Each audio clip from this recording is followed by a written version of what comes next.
What if the Lakota had a general like Custer, blending native spirit with modern tactics?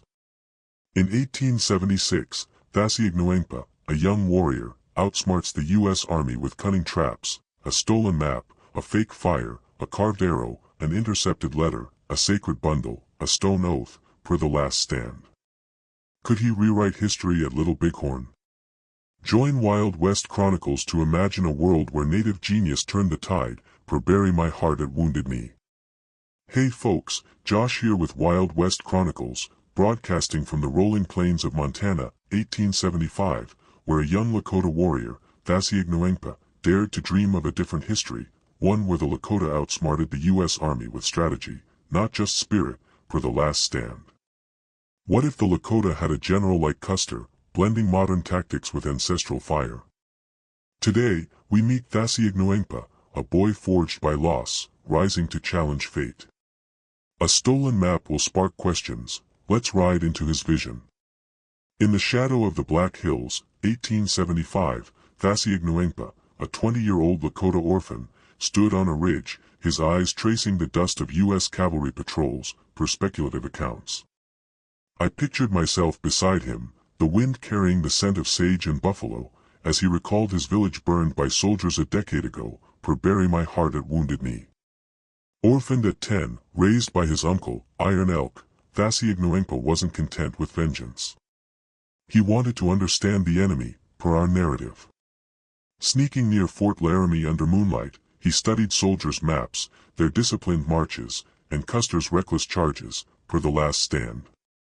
They fight like machines, but machines break, he told Iron Elk, who scoffed but listened, per fictional accounts.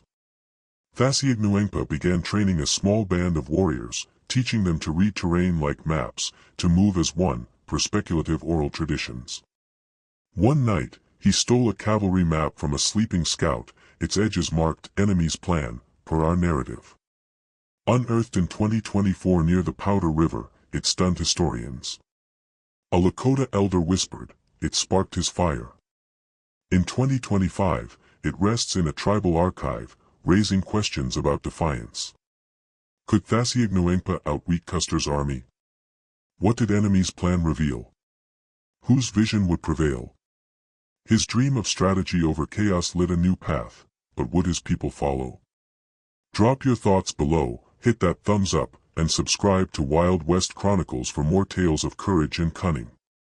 Hey folks, Josh here with Wild West Chronicles, broadcasting from the rugged hills of Montana, spring 1876, where Tjanagnuŋpa, a young Lakota warrior, transforms his people's fight with cunning tactics, per the last stand.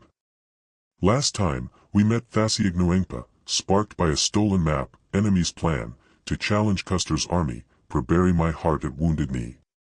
Today, we watch him train warriors in strategic guerrilla warfare, turning instinct into intellect, despite tribal doubts. A fake fire will spark questions. Let's charge into his revolution. Under the twilight glow of the Powder River Valley, Tjanagnuŋpa gathered his band of 30 warriors, their faces lit by a small fire, per speculative accounts. I pictured myself among them, the air sharp with pine and resolve, as Tjanagnuŋpa unrolled the stolen cavalry map, pointing to choke points and supply routes, per our narrative. Custer strikes fast, but he's blind when angry, he said, recalling his observations of the 7th Cavalry's reckless charges, per the last stand. Unlike traditional Lakota raids, he taught his warriors to lure, not charge, setting traps in ravines, splitting enemy lines, and retreating like shadows, per historical guerrilla tactics. In a skirmish near the Tongue River, his group baited a cavalry patrol into a canyon, using false hoofprints to mimic a fleeing camp, per fictional accounts. As soldiers rushed in, Tjanagnuŋpa's archers struck from above, scattering them without a full fight, per our narrative. Elders like Iron Elk, skeptical of this white man's way, watched in awe as the patrol retreated, per bury my heart at Wounded Knee. At a decoy camp, Tjanagnuŋpa lit a fake fire, its smoke misguiding scouts, marked trickster's flame, per speculative oral traditions. Unearthed in 2024 near the Tongue River, it stunned historians. A Lakota elder whispered, it burned their pride. In 2025, its ashes rest in a tribal archive, raising questions about cunning. Could Tjūašíyagnuŋpa's tactics unite the tribes?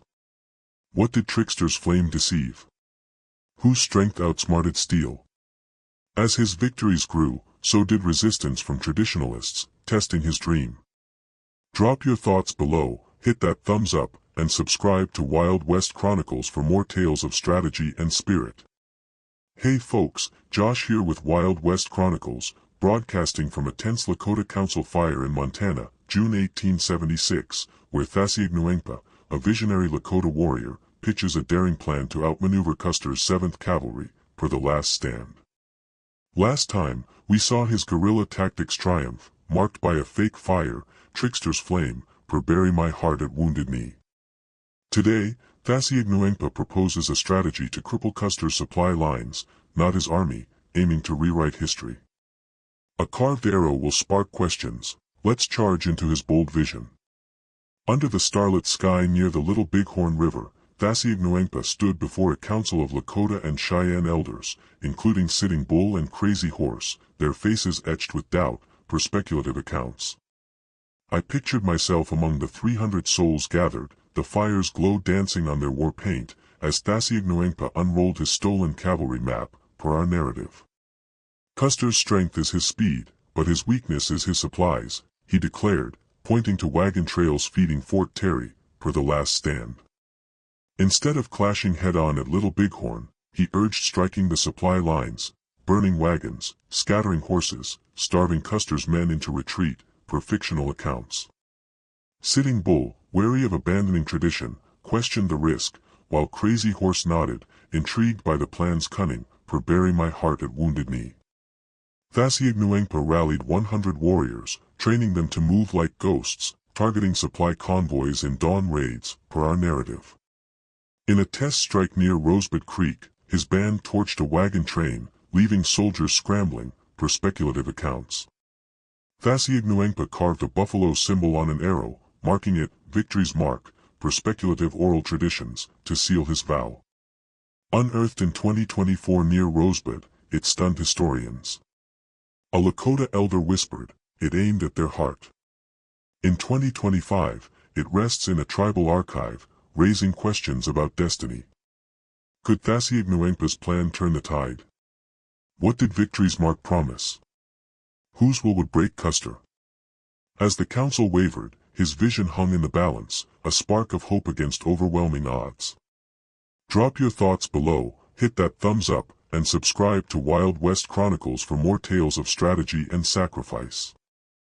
Hey folks, Josh here with Wild West Chronicles, broadcasting from the smoldering plains near the Little Bighorn River, June 1876, where Tjūašíyagnuŋpa's daring plan to cripple Custer's supply lines reshapes history, per the last stand.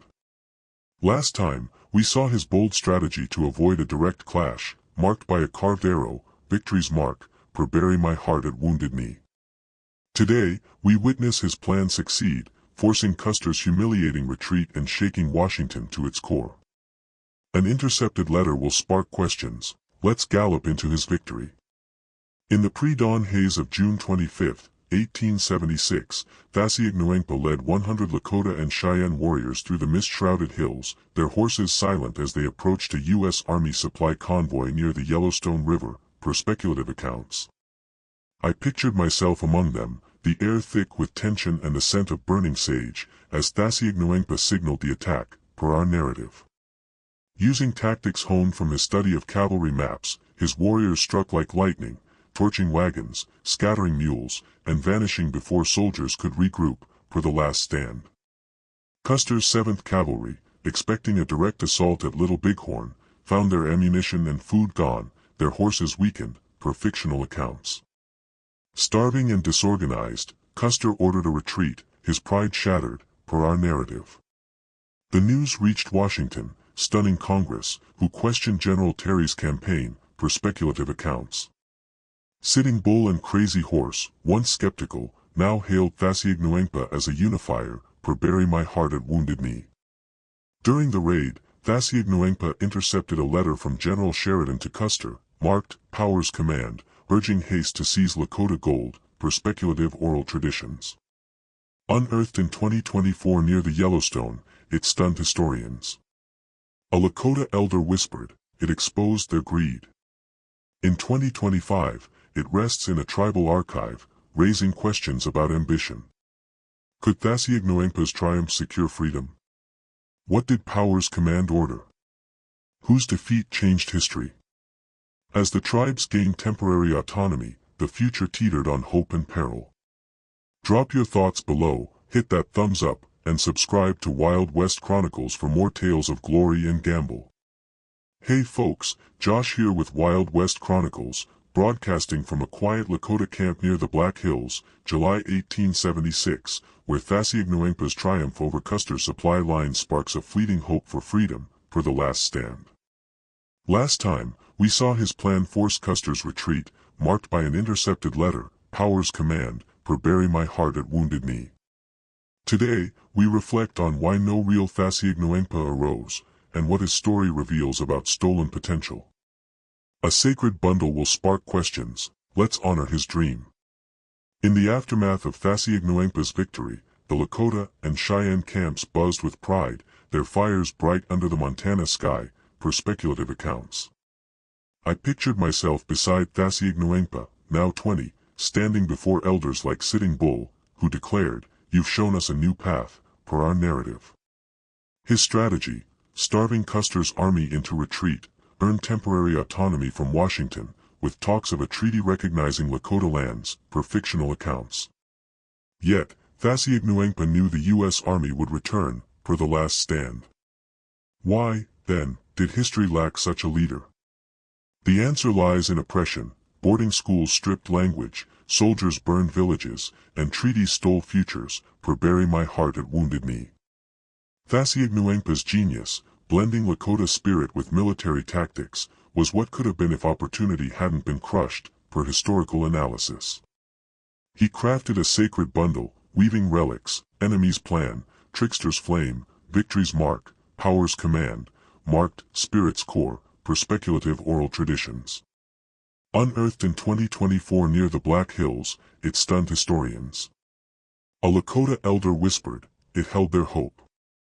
In 2025, it rests in a tribal archive, raising questions about potential. Could Tjūašíyagnuŋpa's vision have endured? What did spirit's core preserve? Whose dreams were stolen? His story, though imagined, proves the Lakota were never doomed by ability, only by circumstance. Drop your thoughts below, hit that thumbs up, and subscribe to Wild West Chronicles for more tales of might and missed chances. Hey folks, Josh here with Wild West Chronicles, broadcasting from a windswept ridge over the Black Hills, July 1876, where Tjūašíyagnuŋpa's victory sparks a dream of a different history, per the last stand. Last time, we reflected on the stolen potential of the Lakota, marked by a sacred bundle, spirit's core, per bury my heart at Wounded Knee. Today, we conclude with Tjūašíyagnuŋpa's legacy, urging us to imagine a world where native genius thrived. A stone oath will spark questions, let's honor his call. As the sun set over the Montana plains, Tjūašíyagnuŋpa, now a revered leader at 20, stood among Lakota and Cheyenne, their camps united by his triumph over Custer's supply lines, per speculative accounts. I pictured myself beside him, the horizon aglow with hope, as he spoke to the council, our strength was always within us, waiting for a chance, per our narrative. His victory, forcing Custer's retreat and securing a fragile treaty, proved the Lakota could match any army with strategy, per fictional accounts. Yet, history tells us no such leader rose, not for lack of spirit, but for lack of opportunity, crushed by colonization's weight, per bury my heart at Wounded Knee. Tjūašíyagnuŋpa's story, though imagined, challenges us. What if the Lakota had schools for strategy, not boarding schools for erasure? Per historical analysis. He carved an oath on a stone, linking enemy's plan, trickster's flame, victory's mark, power's command, and spirit's core, marked, eternal vow, per speculative oral traditions. Unearthed in 2024 near the Little Bighorn, it stunned historians. A Lakota elder whispered, it swore their future. In 2025, it rests in a tribal archive, raising questions about justice. Could Tjūašíyagnuŋpa's dream outlive history? What did Eternal Vow promise? Whose story can we rewrite? His legacy calls us to imagine a history where Native voices led, not followed. If you were Lakota, could you be Tjūašíyagnuŋpa? Drop your thoughts below, hit that thumbs up, and subscribe to Wild West Chronicles for more tales of dreams and defiance.